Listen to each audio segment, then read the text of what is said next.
This is Ari Lehman, the first Jason Voorhees from Friday the 13th in Blairstown, New Jersey. And you're watching The Nightmare Nerd. Jason never dies! Wow. With an intro like that, how can you possibly go wrong? That obviously was Ari Lehman, who I had the pleasure of meeting this past Friday, the 13th, in Blairstown, New Jersey. They had a weekend-long festival all about Friday the 13th and the town's history, which I had the good luck to attend. It was a blast. I had so much fun. There was a lot of people there from the franchise, as well as from Friday the 13th Vengeance, which I'll be getting to shortly. But it also was the good occasion to be a blood harvest moon, which, even though on the calendar date was still in summer, to me that means it's officially Halloween season. What better way to stop it off with a little of the bubbly, in my case, bubbly beer, particularly Big Muddy Brewery's Pumpkin Smasher. If you are fond of pumpkin beer, I know I am. Yes, I'm that kind of unironic white person. This stuff I definitely would recommend. It is really great, has such a terrific blend of spices. So here's the start of Halloween season. And you know what, just for good measure, let's also get a shot of Captain Morgan's pumpkin spice rum. Bottoms up.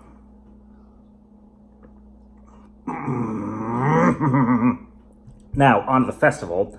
Ari Lehman obviously was there, and he was kind enough to give me that plug, as well as an autograph for this really kick-ass mug of mine. There is Ari's autograph. I also got Tom McLaughlin from Part 4 and several other people. Obviously, a spot reserved for Kane Hodder. You know I'm coming for you. There was also a lot of really good thematic food. Shout out to Mr. Meathook, who put up a video the other day. He got the shirt I sent him from the Blairstown Diner, which, if you're fond of like retro style places, it's pretty cool. It really looks exactly like it did in the film. They have changed very, very little. The menu, most of the time, is your basic diner menu, but for Friday the 13th, whenever it rolls around, they totally revamp it, so it is totally thematic. I did have a picture of that on my Facebook page, on my Twitter, and on my Instagram.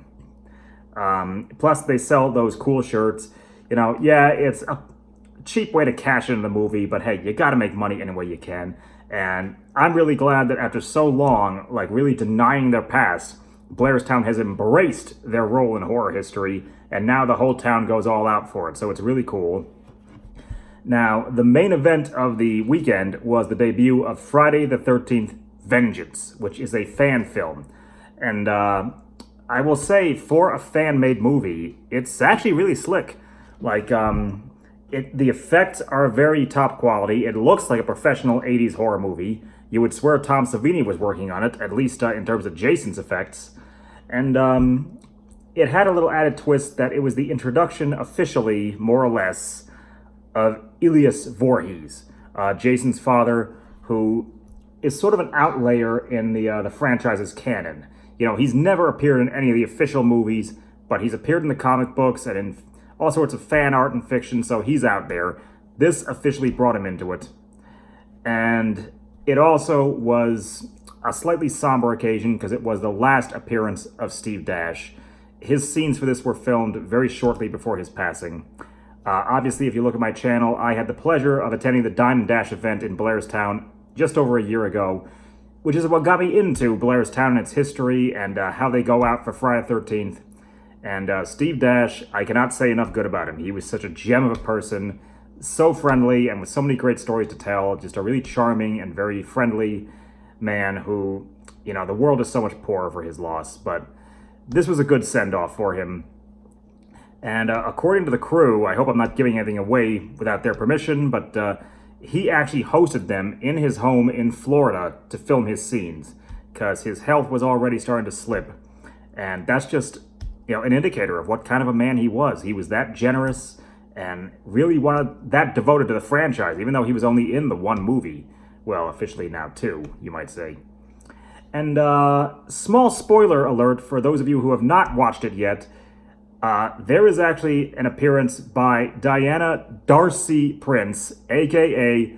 Darcy the Mail Girl from Joe Bob's Last Drive-In on Shudder. wow, her appearance got a big pop from the audience, and it goes without saying, yes, she does do a mandatory topless scene, and it is so worth it. Oh boy. Of course, the main attraction was the Jason kills. There were a lot.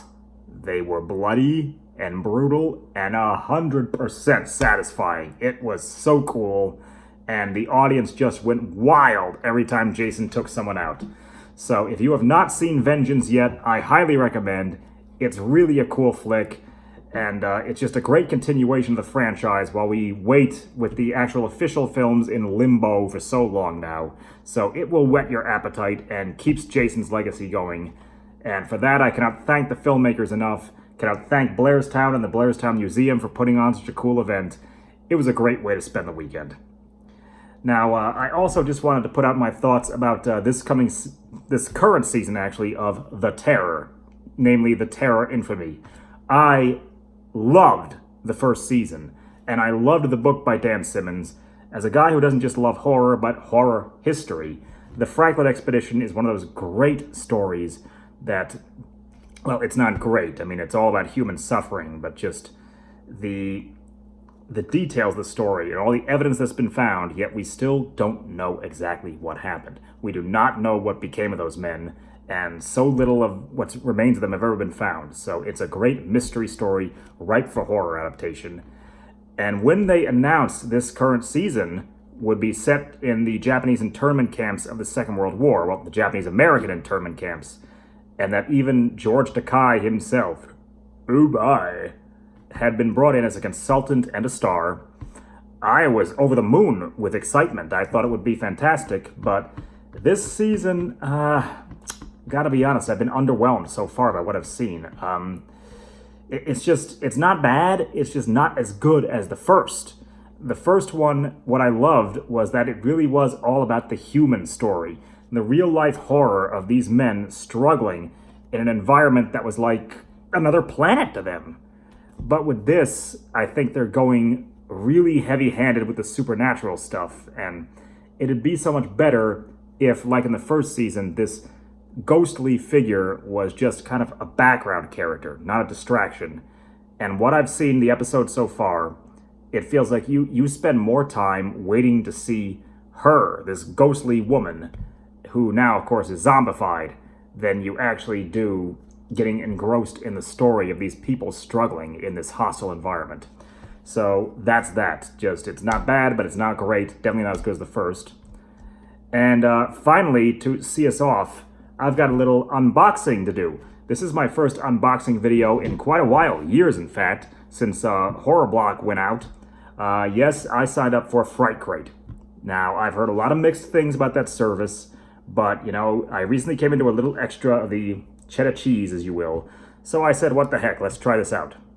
So, excuse me, you can expect more of these unboxing videos to come. So, let's just get down to it, shall we?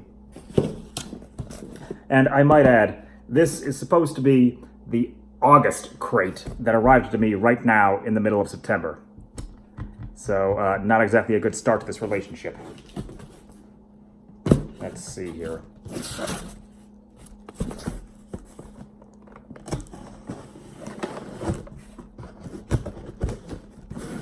I love this thing. Okay, lots of paper. What do we have here? Ooh, this is pretty cool. This is pretty cool. Jack Torrance The Shining t-shirt. And like a lot of people, I'm anticipating Dr. Sleep, the sequel. The trailer looks promising. I mean, let's be honest, you can't recreate what Stanley Kubrick achieved with The Shining. That's just an immortal accomplishment that will never be equaled. But they seem to be paying enough attention to detail that it definitely looks intriguing. And this definitely looks like a cool shirt. It will make a fun addition to my collection. The twins, as always, just want Danny to come play with them. So what else have we got here?